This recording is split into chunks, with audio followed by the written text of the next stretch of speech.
Hello friends, this is Ashwini Sadhnarjun Dwivedi, Law College Dehradun Uttaranchal university. Friends, इससे पहले आपने मेरे एडमिनिस्ट्रेटिव लॉ पे कुछ वीडियोस देखे हैं। एक वीडियो मेरा जो है वो नेचर ऑफ इंडियन कॉन्स्टिट्यूशन पे है और दो वीडियोस मेरे, एक मेंटेनेंस ऑफ पेरेंट्स एंड एक Hindu succession act, legal plus social aspect पे है कि इनका लीगल एस्पेक्ट क्या है और ज़्यादा सोशल एस्पेक्ट क्या है। और एक वीडियो मेरा जो है वो फेयरवेल पार्टी का एक पड़ा हुआ है, जो अगर आप उसको सुनेंगे तो आपको पता लगेगा कि आज की जनरेशन के लिए वो वीडियो कितना ज़रूरी है। ये आपको तब पता लगेगा कि जब आप उसको देखेंगे एक बार। फ्रेंड्स, आज मैं आपके सामने कोई भी एक टॉपिक लेके नहीं आया हूँ। आज हम कुछ बात करेंगे आपस में, और बात इस बारे में करेंगे कि अगर हम में से किसी को भी जुडिशरी की प्रिपरेशन करनी है तो हमें 3 वर्ड्स का अच्छे से ध्यान रखना होगा। First, why, second, when and third, how. Means अगर हम जुडिशरी की तैयारी करना चाहते हैं तो पहला क्वेश्चन तो यही है कि हमें क्यों करनी है। दूसरा क्वेश्चन ये होना चाहिए कि हमें कब करनी है, और third and most important question ये होना चाहिए कि फिर हमें कैसे करनी है। तो क्यों करनी है, पहले तो हम ये देखते हैं। देखिए, ये समझने के लिए मैं आपको एक छोटी सी बात बताता हूँ। एक मूर्तिकार वो होता है जो पत्थरों को तराश के मूर्तियाँ बनाता है। एक मूर्तिकार जो पत्थरों को तराश के मूर्तियाँ बनाता था, उसका जब लास्ट टाइम आया, जब वो मरने वाला था, तो उसने अपनी पूरी लाइफ के एक्सपीरियंस को कुछ लाइनों में व्यक्त किया। उसने उन लाइनों के जरिए ये बताया कि उसकी पूरी लाइफ का एक्सपीरियंस क्या रहा। उसका ये कहना था कि देवता बन गए वो पत्थर जिनको तराशा हमने, और हम भी कुछ बन गए होते अगर खुद को तराशा होता। दोस्तों, ये समय है खुद को तराशने के लिए। अगर हमें कुछ बनना है तो हमें खुद को तराशना पड़ेगा। हमें हथौड़ी और छेनी की मार झेलनी पड़ेगी, बिना उसके कुछ नहीं हो सकता। तो ये तो हमारा ये क्वेश्चन हुआ कि क्यों करना है। अब क्यों करना है ये तो समझ में आ गया कि हमें तराशना चाहिए। अब जरूरी नहीं है कि तराशने के लिए आपको जुडिशरी की ही तैयारी करनी चाहिए। आपको क्या करना चाहिए, आपका जो भी एरिया ऑफ इंटरेस्ट है, आप उसमें जाके अपना फुल इफर्ट दीजिए जाके। जैसे अगर आप लॉ के फील्ड से हैं तो लॉ के फर्स्ट सेमेस्टर में आपको इंडियन कॉन्ट्रैक्ट एक्ट पढ़ा दिया जाता है। कॉन्ट्रैक्ट क्या होता है, इंडियन कॉन्ट्रैक्ट एक्ट ने खुद डिफाइन कर दिया है कॉन्ट्रैक्ट को। According to Indian contract act, contract means any agreement which is enforceable by law. यानी कि कोई भी एग्रीमेंट जो लॉ के द्वारा इन्फोर्स किया जा सकता है वो क्या है, कॉन्ट्रैक्ट है। अब क्वेश्चन अराइज होता है एग्रीमेंट क्या है, तो उसमें डेफिनेशन दी गई है, when a promise a set of promises forming consideration to each other, that is agreement. अब प्रॉमिस क्या होता है, आपको पता है कि when any offer is accepted it becomes a promise. Offer क्या होता है, सेक्शन 2A में डिफाइन किया गया है कि when someone signifies his willingness to do और not to do and purpose is to get another's assent, that is offer. मैंने कहा ना, मैं आपको पढ़ाने नहीं जा रहा हूँ। आप कहेंगे ये तो लोग कॉन्ट्रैक्ट पढ़ाने लगे हैं। नहीं, कॉन्ट्रैक्ट नहीं पढ़ा रहा हूँ, लेकिन एक बहुत ही इंटरेस्टिंग बात मैं आपसे करने जा रहा हूँ। देखिए, कॉन्ट्रैक्ट के लिए आपको पता है कि एग्रीमेंट होना जरूरी होता है। एग्रीमेंट अगर इन्फोर्सेबल बाय लॉ है तभी कॉन्ट्रैक्ट बनता है। आपने डेफिनेशन भी पढ़ा है एग्रीमेंट का कि एग्रीमेंट क्या होता है, उन्होंने डिफाइन किया है। लेकिन डेफिनेशन में और मीनिंग में एक डिफरेंस होता है। अगर हम बात करें कि एग्रीमेंट का मीनिंग क्या होता है, एक्चुअली में एग्रीमेंट को हिंदी में कहते हैं करार। जैसे कॉन्ट्रैक्ट को क्या कहते हैं, संविदा। अब करार का अपोजिट क्या होता है, बेकरार। आपने कई सॉन्ग सुने होंगे, जैसे वो एक सॉन्ग है जिया बेकरार है। अब बेकरार का क्या मतलब होता है, अब करार का जो मीनिंग होता है उसको हम कहते हैं ठहरना, कि एक जगह पे ठहर जाना। बेकरार का मतलब क्या होता है, एक जगह पे ना ठहरना। A person who is not in stable position, he doesn't know what to do and what not to do. एक ऐसा पर्सन जिसको ये पता ही नहीं है उसे क्या करना है और क्या नहीं करना है। और जनरली ज़्यादातर सब बेकरार ही हैं कि हमें पता ही नहीं है कि हम क्या कर रहे हैं, क्यों कर रहे हैं। तो भाई आप लॉ करने आए हैं तो आपके पीछे कुछ ना कुछ मोटिव होगा लॉ करने के पीछे, या आपने लॉ किया है तो कोई वजह होगी। एक्चुअली में जब आप सुनते हैं कि किसी बच्चे ने फर्स्ट अटेम्प्ट में ही जीडीसी क्लियर कर दिया, तो जब वो 10th या 8th में होता है तब उसे पता होता है कि उसे क्या करना है। और ज़्यादातर लोग क्या सोचते हैं, अच्छा लॉ हो जाए फिर देखेंगे कोचिंग कौन सी अच्छी है, फिर उस कोचिंग को ज्वाइन करेंगे। अब आप अपने बेसिक कहाँ क्लियर करेंगे जाके? कोचिंग में क्लियर करेंगे जाके,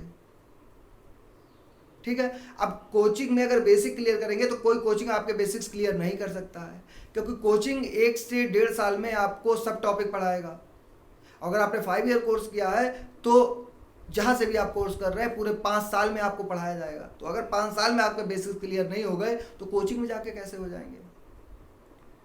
तो सबसे पहली चीज़ तो ये है कि आप एग्रीमेंट कर लीजिए अपने आप से। अब लॉ के बच्चों की चीज़ समझ में नहीं आएगी, क्योंकि आपको पता है कि एग्रीमेंट के लिए there must be at least 2 person, one is offeror and second is offeree. और कोई पर्सन खुद से एग्रीमेंट नहीं कर सकता है, ये लीगल है। लेकिन हमारी इस चीज़ को समझने के लिए, इस कॉन्सेप्ट को समझने के लिए आप क्या कीजिए कि अपने आप से एक एग्रीमेंट कीजिए, अपने आप से एक प्रॉमिस कीजिए, अपने आप से पूछिए कि आप चाहते क्या हैं। अगर आपने लॉ किया है तो उसके पीछे पर्पस क्या है। अब देखिए दिक्कत क्या है कि आप कहते हैं कि चलिए एसएससी का भी एग्जाम दे दिया आपने, इधर पीसीएस का फॉर्म डाल दिया, आईएएस भी आप दे रहे हैं, जीडीसी भी दे रहे हैं, एपीओ भी दे रहे हैं। मतलब दुनिया का ऐसा कोई एग्जाम नहीं है जो आप नहीं दे रहे हैं। और जबकि सच्चाई है कि हर एक पर्टिकुलर एग्जाम की पर्टिकुलर अप्रोच होती है उसको क्लियर करने के लिए, और हमें उस अप्रोच के हिसाब से चलना होता है। तो सबसे पहले तो आप ये डिसाइड कर लीजिए कि आप दूसरे से नहीं, अपने आप से, अपनी अंतरात्मा से पूछिए कि आपकी कैपेबिलिटी क्या है, आपको अच्छे से पता है, और आपका इंटरेस्ट किस में है, कि फाइनली आप क्या करना चाहते हैं। जैसे अगर आपको जुडिशरी में इंटरेस्ट है तो सब छोड़िए और जुडिशरी की तरफ ध्यान दीजिए। अगर आपको थिएटर की तरफ जाना है तो फिर मत पढ़िए, मत कुछ कीजिए, आप अपना थिएटर देखिए। अगर आपको खेलना है तो खेल पे अपना ध्यान दीजिए। यानी कि हो सकता है अगर आपने लॉ किया है सिर्फ शादी करने के लिए तो ये सब छोड़ दीजिए, अपनी शादी पे कंसंट्रेट कीजिए, अच्छी सी शादी कीजिए परिवार के साथ मिलकर। मेरा कहने का मतलब है कि आप जो भी करना चाहते हैं उसको पूरे मन से कीजिए, आधे अधूरे काम मत कीजिए, बेकरार रह के काम मत कीजिए कि अच्छा लाओ जुडिशरी की तैयारी कर लें, लाओ एसएससी दे दें, अच्छा लाओ हीरो बन जाएं अब हम, अच्छा हम तो कविता भी अच्छी लिखते हैं, लाओ हम कवि बन जाएं। नहीं, अपने आप से खूब अच्छे से एक बार पूछ लो कि आप करना क्या चाहते हो, उसको करने लगो। अब मान लीजिए आप में से कुछ लोग ऐसे हैं जो जुडिशरी को ही अपना एम बनाना चाहते हैं, और एम का मतलब है अब जुडिशरी के अलावा उन्हें कुछ दुनिया में नहीं दिखना चाहिए। अब आप सिर्फ जुडिशरी के लिए तैयार हो जाइए। तो जो लोग ये डिसाइड कर लें कि उन्हें जुडिशरी में जाना है तो इसके आगे का लेक्चर अब केवल वही देखें। अगर आपको बाकी कोई काम करना है, थिएटर ज्वाइन करना है, शादी करना है, खेलना है, XYZ कोई भी काम करना है, तो ये वीडियो आपके लिए यहीं पे समाप्त हो गया है। आप जाके अपना दूसरा काम कर लीजिए। अब ये वीडियो स्टार्ट होता है उनके लिए जिन्हें जुडिशरी की तैयारी करनी है। अब सेकंड इंपॉर्टेंट क्वेश्चन है कि तैयारी कब से स्टार्ट करनी चाहिए आपको। तो देखिए कब तो नहीं डिफाइन किया जा सकता है, ये इस पर भी डिपेंड करता है कि आपकी स्टेज क्या है, आप कहाँ पे हैं इस समय। लेकिन मेरे हिसाब से जो सबसे आइडियल टाइम है वो है अगर आप 5 ईयर का कोर्स कर रहे हैं, आप जैसे ही 3rd ईयर में एंटर करते हैं, क्योंकि 1st ईयर 2nd ईयर में आप कुछ लॉस पढ़ के आ जाते हैं, आपकी एक समझ डेवलप हो जाती है और आप क्या कर सकते हैं, यहाँ से अपनी तैयारी स्टार्ट कर सकते हैं। अब इसका मतलब ये नहीं है कि जो 2nd ईयर में है, जो 1st ईयर में है या जो फाइनल ईयर में है वो तैयारी नहीं कर सकता, वो भी तैयारी कर सकते हैं। उनकी अप्रोच थोड़ी सी चेंज हो जाएगी, उन्हें थोड़ी सी और ज़्यादा मेहनत की ज़रूरत हो जाएगी। एक और इम्पॉर्टेंट क्वेश्चन, अगर आप में से कोई कहता है कि क्या कोचिंग करना ज़रूरी है, बिना कोचिंग के नहीं हो सकता, तो ये आप पे डिपेंड करता है। लेकिन कम से कम मैं इतना ज़रूर कहूँगा कि कोचिंग करने से पहले अगर आप कोचिंग करना चाहते हैं और आपको लगता है कि बिना कोचिंग के आपका काम नहीं हो सकता, क्योंकि कोचिंग भी आपको सिलेक्शन नहीं दिला सकते। कोचिंग आपको सिर्फ ये बता सकते हैं कि क्या पढ़ना है, कहाँ से पढ़ना है, कैसे पढ़ना है, बस। इसके अलावा उनका भी कोई रोल नहीं है। और ये आपको बेसिक्स आपके टीचर भी बता सकते हैं, और अगर आपको पता लग गया क्या पढ़ना है, कहाँ से पढ़ना है, तो वो पढ़ना आपको ही है। अब बहुत इंपॉर्टेंट एस्पेक्ट हम देखते हैं कि मान लीजिए अगर कोई बच्चा वो अभी है थर्ड ईयर में, और थर्ड ईयर से हमने मान लिया कि ये आइडियल टाइम है हमारा जुडिशरी के लिए प्रिपरेशन स्टार्ट करने का। अब हम आते हैं अपने मोस्ट इम्पॉर्टेंट एस्पेक्ट पे, जो है कि कैसे करनी है। अब देखिए कैसे करनी है, इसके लिए एक तो आप ये समझ लीजिए कि सक्सेस का कोई शॉर्टकट नहीं होता है और ना ही हार्डवर्क का कोई दूसरा विकल्प होता है। अगर आप कहो कि कोई अच्छा नोट्स मिल जाए, किसी बहुत अच्छी कोचिंग के नोट्स ले लें आपका काम हो जाएगा, जो बच्चा सिलेक्ट हो गया है उसके नोट्स ले लें आपका, नहीं। सबकी अपनी अप्रोच होती है, हर बच्चा अपने हिसाब से नोट्स बनाता है और मेहनत आपको करनी ही पड़ेगी। अब करना क्या है आपको देखिए, पहली बात तो केवल ये नहीं है कि अगर हम जुडिशरी के लिए तैयारी कर रहे हैं तो हम सब दुनिया भूल के केवल तैयारी में लग जाएं, कोई ज़रूरत नहीं है। आप मूवी देखिए, आप फ्रेंड्स के साथ जाइए, आप पूरा एंजॉय कीजिए, लेकिन एक बैलेंस क्रिएट कर लीजिए। मतलब जब पढ़ाई हम कर रहे हैं तो हमारी पढ़ाई होनी चाहिए, और जब हम खेल रहे हैं तो सिर्फ खेल होना चाहिए। खेल के टाइम में पढ़ाई और पढ़ाई के टाइम में खेल नहीं आना चाहिए। हमें ये क्लियर करना है कि हमें करना क्या है और कब करना है। अब देखिए, मान लीजिए हमने डिसाइड कर लिया, अब क्वेश्चन ये राइज होता है कि एक नॉर्मल बच्चे को कितनी देर पढ़ना चाहिए। हम मान रहे हैं कि अगर कोई बच्चा थर्ड ईयर में है या फोर्थ ईयर में है तो अभी उसके 2 साल हैं और 2 साल बाद उसे एग्जाम देना है।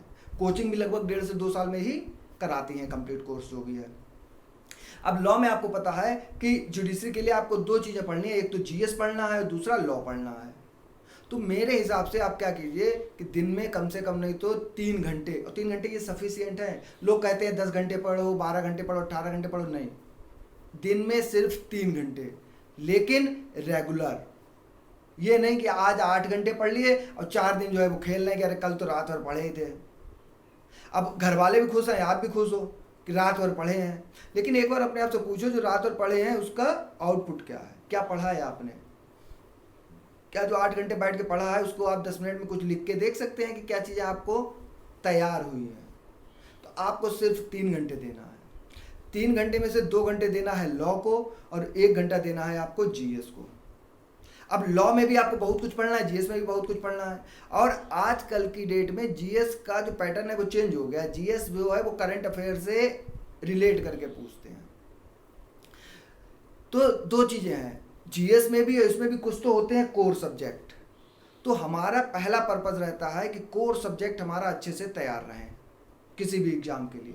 तो स्टार्टिंग कीजिए आप कोर सब्जेक्ट से, और कोर सब्जेक्ट में से जो आपने अच्छे से पढ़ लिए हैं, जैसे मान लिया हमने कि फर्स्ट सेमेस्टर में ही आपको या सेकंड सेमेस्टर में कॉन्ट्रैक्ट पढ़ा दिया जाता है, और कॉन्ट्रैक्ट कोर सब्जेक्ट है, हर कंपटीशन में कॉन्ट्रैक्ट पूछा जाता है। तो अब मान लीजिए जैसे हम कॉन्ट्रैक्ट के बताएंगे ऐसे ही आपके बाकी सब्जेक्ट हो जाएंगे। अब जैसे कॉन्ट्रैक्ट अगर हमें पढ़ना है तो हम क्या करें। देखिए, एक तो अगर कोई भी ऐसा लॉ है जो कोडिफाइड लॉ है, मीन्स जिसका बेयर एक्ट अवेलेबल है, तो फिर बेयर एक्ट पे कमांड करना बहुत ज़रूरी है। कमेंट्री जरूरी है, केस लॉ जरूरी है, बट पहले बेयर एक्ट पे कमांड होना जरूरी है। जब बेयर एक्ट पे आपका कमांड हो जाए फिर एक कमेंट्री के लिए एक बुक पढ़ लीजिए। अब क्वेश्चन अराइज होता है किस टॉपिक पे कौन सी बुक अच्छी है। हर टॉपिक पे हर बुक अच्छी है। आपको सिर्फ ये करना है कि आप ये देख लीजिए कि किस राइटर की लैंग्वेज आपको समझ में आ रही है। लिखा सबने एक जैसा ही है लगभग, 1-2 चीज़ें अगर डिफर कर दो आप, तो आपको बस ये देखना है कि किसकी लैंग्वेज आपको समझ में आ रही है, और जिसकी लिखी हुई लैंग्वेज आपको समझ में आ जाती है वही राइटर आपके लिए अच्छा हो गया। अब एक बेयर एक्ट और एक राइटर की बुक से आपका काम चल जाएगा। हाँ, इसके अलावा अगर आप वाकई में जुडिशरी की प्रिपरेशन करना चाहते हैं तो थोड़ी सी हेल्प मैं भी आपकी कर सकता हूँ। मैं क्या हेल्प कर सकता हूँ कि जैसे मैंने एडमिनिस्ट्रेटिव लॉ के डाले हैं, कुछ ही टाइम बाद मैं जुडिशरी, जैसे मैंने बताया था कि जुडिशरी पर्पज से मैं स्टार्ट करूँगा अपने लेक्चर्स, तो मैं सबसे पहले कॉन्ट्रैक्ट ही लूँगा। ठीक है। अब मान लीजिए आप क्या कीजिए, सबसे पहले जो भी मेरे कॉन्ट्रैक्ट के लेक्चर हैं एक बार आप उसको सुन लीजिए अच्छे से। सुनने के बाद जो भी टॉपिक मैंने कवर किया है उसको बुक से पढ़ लीजिए। बुक से पढ़ने के बाद अब आप क्या कीजिए, उसका अपना नोट्स बनाना स्टार्ट कीजिए। बुक को, बेयर एक्ट को और लेक्चर तीनों को दिमाग में रख के। नोट्स बनाने का भी एक बहुत अच्छा तरीका मैं आपको बता दूं। नोट्स जब भी बनाइए तो एक मोटा रजिस्टर ले लीजिए, उस पर बनाइए और हमेशा केवल राइट साइड पे लिखिए, लेफ्ट साइड उसकी छोड़ते चलिए। इसका देखिए क्या बेनिफिट होगा, क्योंकि जो काम एक बार कर लेना है वो एक ही बार करना है, बहुत अच्छे से करना है, दोबारा हमें मेहनत नहीं करनी है। राइट साइड जब आप लिखेंगे तो लेफ्ट साइड आपकी क्या होगी, ब्लैंक होगी। अब उस पर्टिकुलर टॉपिक पे कोई भी आपको नई चीज मिलती है, कोई नया केस लॉ आता है, कोई भी चीज ऐड ऑन होती है तो लेफ्ट में आप उसको ऐड ऑन करते जाइए। यानी कि जब तक आप कंपटीशन देंगे आपके पास वही नोट्स जो है वो आपका काम होता जाएगा, जो आप उसमें चीजें ऐड ऑन करना चाहें ऐड ऑन करते जाएं।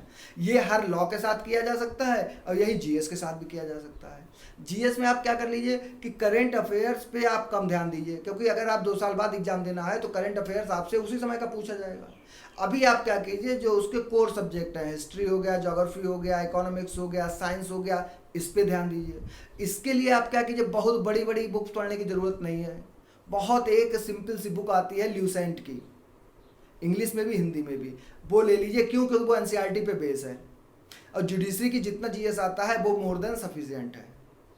इसके अलावा आप क्या कीजिए, कुछ यूट्यूब पे लेक्चर्स बहुत अच्छे हैं, तो हिस्ट्री के लिए आप क्या कर सकते हैं या ज्योग्राफी के लिए क्या कर सकते हैं, उन लेक्चर्स को सुनिए और ऐसे ही अपना धीरे धीरे नोट्स बनाते चलिए। लेकिन ये रेगुलर होना चाहिए कि 2 घंटे लॉ के लिए और 1 घंटे जीएस के लिए आपको देना ही देना है। अब जैसे ही मान लीजिए आपका कॉन्ट्रैक्ट कंप्लीट हो गया या उधर हिस्ट्री एक सब्जेक्ट कंप्लीट हो गया, तुरंत आप क्या कीजिए, आप सॉल्व उठा लीजिए। जो प्रिलिमिनरी एग्जाम होते हैं उसके हर स्टेट के सॉल्व आ जाते हैं जुडिशरी के। अब उसको उठा के आप ये देखिए कि कॉन्ट्रैक्ट से कितने क्वेश्चन आप सॉल्व कर पा रहे हैं, कितने नहीं कर पा रहे हैं। जो नहीं कर पा रहे हैं, कोई ऐसा फैक्ट जो अभी तक आपको ना बुक में मिला, ना मेरे लेक्चर में मिला और ना बेयर एक्ट में मिला, या कभी कभी ऐसा होता है कि फैक्ट तो मिला लेकिन जिस एंगल से पूछा वो एंगल आपने कभी नहीं सोचा, ना हमने आपको सोचा ना बताया, उसको आप अपने नोट्स में लेफ्ट में जो जगह है वहाँ पे ऐड ऑन कर लीजिए। ये आपको बेनिफिट हो जाएगा। ऐसे ही आप जीएस सॉल्व करते चलिए। तो जब एक एक करके आप सॉल्व करते चलेंगे तो आप देखेंगे धीरे धीरे आपका कॉन्फिडेंस लेवल अपने आप बढ़ जाएगा। स्टार्टिंग हमेशा उस सब्जेक्ट से की जाती है जिस पे हमारा कॉन्फिडेंट होता है बढ़िया और जिस पे हमने पढ़ रखा होता है, क्योंकि जो सबसे टफ सब्जेक्ट अगर उससे स्टार्ट कर देंगे तो कभी उससे आगे ही नहीं बढ़ेंगे आप। तो जो हमें आता है उससे स्टार्ट कीजिए, उसको सॉल्व कीजिए, अपना कॉन्फिडेंस लेवल इंक्रीज कीजिए। सबसे इंपॉर्टेंट चीज, ज़्यादातर हम क्या करते हैं कि हम ऑब्जेक्टिव क्वेश्चंस रटना स्टार्ट कर देते हैं। हमें लगता है इससे जो है हमारा सिलेक्शन, कभी नहीं होगा। जरूरी है उसको सॉल्व करना, लेकिन अपना पूरा कॉन्सेप्ट बुक से तैयार करने के बाद, नोट्स बनाने के बाद, कि आप इस पोजीशन में हो कि अगर उसमें कोई क्वेश्चन गलत हो तो आप कह दो नहीं ये क्वेश्चन गलत है, इसका आंसर ये नहीं ये होना चाहिए। अप्रोच हमेशा आपकी होनी चाहिए मेंस के हिसाब से कि अगर ये क्वेश्चन आया तो आपको कैसे लिखना है। क्यों? जब मेंस की आपकी अप्रोच होगी तो प्री जो है वो अपने आप ही आपका निकल जाएगा, ऑब्जेक्टिव के आप अपने आप पर ले जाएंगे। लेकिन केवल ऑब्जेक्टिव की अगर अप्रोच होगी तो कभी मेंस आप नहीं लिख पाएंगे। और प्री और मेंस के बीच में आज की डेट में 2 से 3 महीने मिलते हैं, उसमें कुछ नहीं हो सकता। तो मेंस के हिसाब से अप्रोच रखिए, अपना नोट्स बनाते रखिए। हाँ, अगर मेरा लेक्चर आपको समझ में आता है, आपको लगता है कि कोई डाउट है, तो आप जो है, मैंने अपना व्हाट्सअप नंबर भी दे दिया है उसमें डिस्क्रिप्शन में, आप चाहे मुझे व्हाट्सअप कर दें चाहे आप मेल कर दें। मुझसे जितनी हेल्प हो सकती है वो मैं करने की पूरी कोशिश करूंगा। ये एक तरीका है पूरा करने का। अब बस लास्ट एक चीज मैं और आपसे शेयर करना चाहता हूं। होता यह है कि हम कई बार एग्जाम देते हैं और हमारा नहीं होता है, कभी 1 नंबर से नहीं हुआ, कभी 2 नंबर से नहीं हुआ, फिर हम धीरे धीरे हमें लगता है कि हम डिप्रेशन में जाते हैं कि हमारा होगा ही नहीं, पता नहीं क्या सोचा है हम कि हमें आगे क्या करना है, क्या नहीं करना चाहिए। ये एक पोजीशन आ जाती है।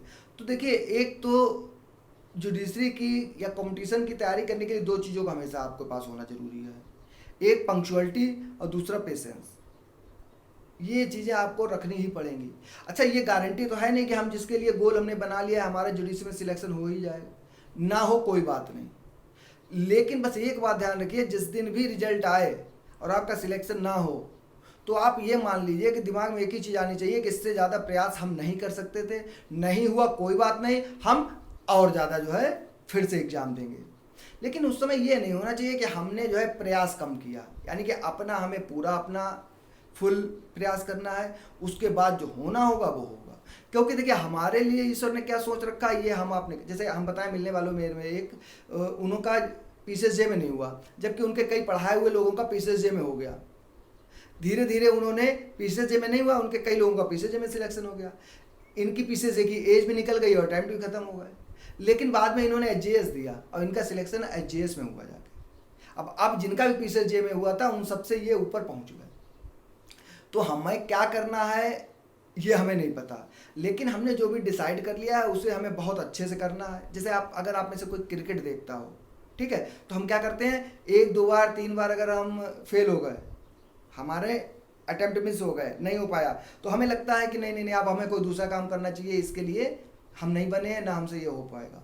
आपको पता है कि अगर क्रिकेट में कोई भी बल्लेबाज, कोई भी बैट्समैन अगर 2 3 बार बीट हो जाए, गेंद उसके बल्ले पे ना आए, तो इसका मतलब ये थोड़ी ना है कि वो जो है खेलना छोड़ दे। उसका मतलब ये है कि वो अच्छे बॉलर का रिस्पेक्ट करे, उसको जाने ही दे और वेट करे कि कब गेंदे उसके मतलब कि आएंगे और उस पर फिर वो स्कोर करे। यही एग्जाम है आपके लाइफ में, हर एग्जाम एक बॉल है केवल। और जब तक आप आउट ना हो जाए मतलब जब आप रहें ना, जब आपको दुनिया का कोई एग्जाम देने की पोजीशन ना रहे, तब आप देखिए कि दूसरा क्या काम करना है, वरना उसको आप वेट कीजिए पेशेंस के साथ। अपनी बात को मैं लास्ट 2 लाइनों के साथ ख़त्म करता हूँ कि देखिए अभी फैसला हुआ नहीं है, फैसला होना है। जब तक हम एग्जाम दे सकते हैं तब तक फैसला होना बाकी है। उसका पता नहीं हमारे लिए क्या काम सोचा गया है। मतलब हम जिस भी फील्ड में जाना चाहते हैं उसको सोचने के बाद हम अपना 100% जो है वो उसके लिए लगा दें, उसके बाद जो होना होगा वो सही होगा। हो जाता है अच्छी बात है, नहीं होता है तो हमारे लिए कोई और अच्छा काम सोचा गया है, हम वो देखेंगे फिर। तो बस ये ध्यान रखिएगा कि फैसला होने से पहले तुम कभी ना हार मानो, फैसला होने से पहले तुम कभी ना हार मानो। ये जग अभी जीता नहीं है और तुम अभी हारे नहीं। तो मेरी इस बात को आप थोड़ा सा ध्यान दीजिएगा और डिसाइड कर लीजिए, लग जाइए। जो भी आपको करना है, जो भी आपका एम है, अपना एम डिसाइड करके और बिल्कुल सब कुछ छोड़ के उसके लिए लग जाइए अच्छे से। Best of luck, stay home and stay safe. Thanks a lot.